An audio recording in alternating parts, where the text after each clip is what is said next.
Sergio Perez is king of the street, some twat glued himself to an electric car, and George Russell is fighting Max Verstappen on the next Misfits card. Welcome back to This Week in Motoring. Bastard bitch! Fuck you!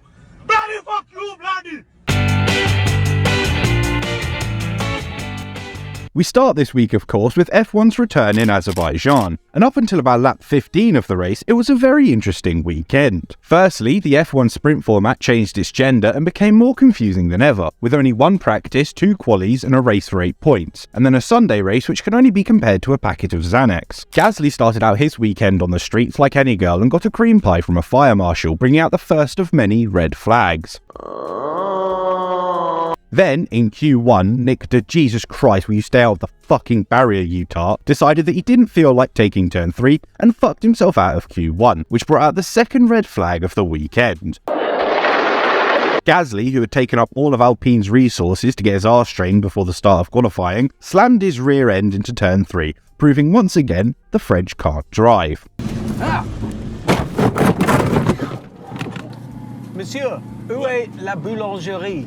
Moving on to Q2, an Explorer boy decided to shake his ass like a girl with daddy issues coming out of turn 16, meaning he was knocked out and for the first time this season, out-qualified by his teammate. Crikey.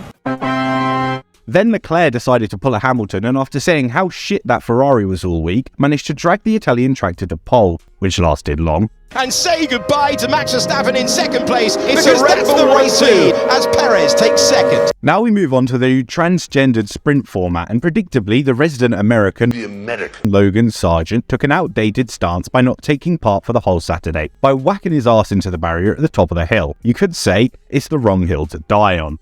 To be honest, I'm not even sure that joke makes sense. Anyway, during the final part of sprint qualifying, Leclerc decided that Sainz had been so shit he didn't deserve a final lap, and put himself into the barrier, leaving him to trundle back to the pit lane and take the pole spot with a broken front wing. Only Ferrari could do that. After Logan Sargent had shot Chris from Mr. Beast in protest of the new format, the sprint race got underway, and the most incredible thing happened. Woody from Toy Story stuck his nose up the inside and Verstappen turned in a bit too early, causing contact. Then into turn 3, Russell pulled a Verstappen, or where Verstappen got it from Schumacher, or where Schumacher got it from Senna, or where Senna got it from... You get the point. George basically squeezed him really hard to the outside, forcing Max to back out. And then Max turned into the most obnoxious cunt I've seen on a racetrack since Max Verstappen in Brazil of 2022. He starts whining on the radio, and then his engineer joins in, and then he tries to scrap Russell after the sprint, calling him a dickhead. And to be honest, if they are going to have a scrap, why not get Lewis involved as well as revenge for 2021? We could have an F1 WWE triple threat. That would be more interesting than a sprint weekend, just get all the drivers in the ring. We could have Ocon versus Gasly, Battle of the Baguettes, Yuki versus Zhou, the Asian Civil War. We could have Logan Sargent versus trans right. I don't know if he has a problem with trans people, but he's a Republican American, so I'm taking a pretty safe gamble. What's my point? Oh yeah. It was the most pathetic and passive-aggressive thing I've seen since Mercedes tweeted well in Jeddah. And to make it worse, in my past 2 videos I've been defending this green-smoking prick. And then he goes and becomes a cunt again. He's like a toxic ex you keep going back to even though you know they're just going to be a cunt. So fuck you, Max Verstappen, for making me look like a knob. But I do slightly respect it because I think most people would take the chance to call Russell a dickhead. Anyway, in other parts of the track, Yuki Tsunoda's tyre decided it had had enough and went on its own adventure. I walk a lonely road, the only one that I have ever known. On to the race now, and after a snooze fest of a start, the Dutch wall magnet decided to crash into the barrier, causing the first and only safety car of the race. Meaning the only person who has fucked it more times in Baku than De Vries is Jeremy Clarkson. Holy shit!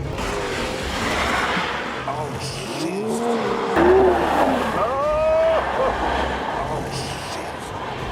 The safety car happened, and it meant Max Verstappen lost 2 places to Perez and Leclerc, making the race for the lead much more interesting. Further down the field, Russell outsmarted Hamilton with his big brain, and stayed out longer than Hamilton and jumped him after the pit stops. But while George used his big brain, Hamilton responded with his massive cock, and re-overtook him a few laps later, and as he went past, flopped his massive hog out the cockpit to make George Russell feel like even more of a little bitch. Crikey. And then we all fell asleep till lap 51, where we were woken up by Kravitz and Crofty screaming shambles, as pit lane staff decided they wanted to die on the front of Ocon's car. The FIA have been screaming like their balls have been clamped in a vice about the danger of cock rings or how drivers riding bikes is the worst thing since the Eternals movie, and then they let this happen. The race after the Australia massacre. And with the head of F1 spouting absolute shite whenever he opens his mouth, the governing bodies of F1 are really in the shit. So what needs to be done about it? Well, I have a suggestion, but I don't know if a certain group of fans would like it. Anyway, on to the news. The big news this week is the announcement of Franz Tost stepping down at AlphaTauri, meaning he will still be there longer than Nick de Vries. Mazepin has said he wants to get back on the grid in 2024. Here are the live scenes of him trying to re-enter the Haas HQ. Toto Wolff has said that F1 must seek answers to boring races. I mean, this guy must have dementia or something. Someone needs to show him the last 9 years of Merc dominance. During the safety car, Charles reported a cat on the track, meaning it's just as intelligent as the pit staff. Also during the race, Fernando Alonso tried to coach Lance by giving him his brake balance. Lance then proceeded to fuck turn 16 completely. WTF1 has really fallen off, as they asked if Russell was Lewis's first troublesome teammate.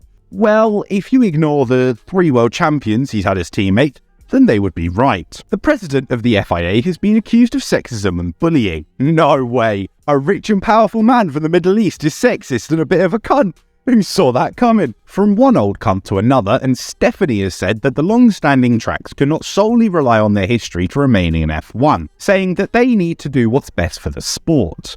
What's best for the sport? Best for the sport. Best for the sport. I hate him. I hate him. Oh, I hate him. He's also said that Red Bull's dominance is enjoyable for the newer fan, because he's a moron. Words cannot describe my hatred for this man. Holy shit. One of the bigger rumours of the week is the fact that Taylor Swift and Fernando Alonso might be dating. I'm sorry, but unless you're one of the pit stop boys, you just don't care. I do rate cross references over the weekend though. Staying with Aston Martin, and they are looking at a 2026 engine deal with Honda, and considering they've already made him retire once, Fernando Alonso might be having flashbacks.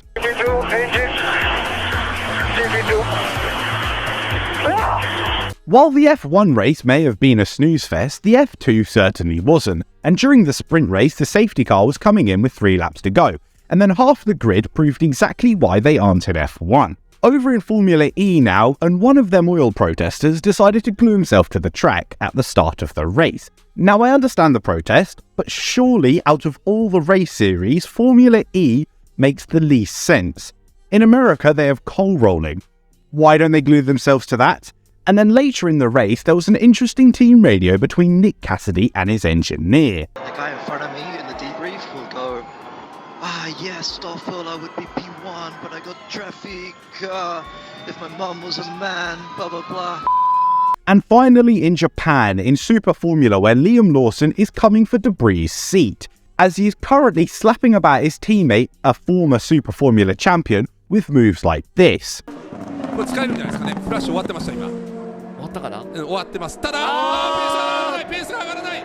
さあペースが上がらない。なんとトップデビューレースの I am erect.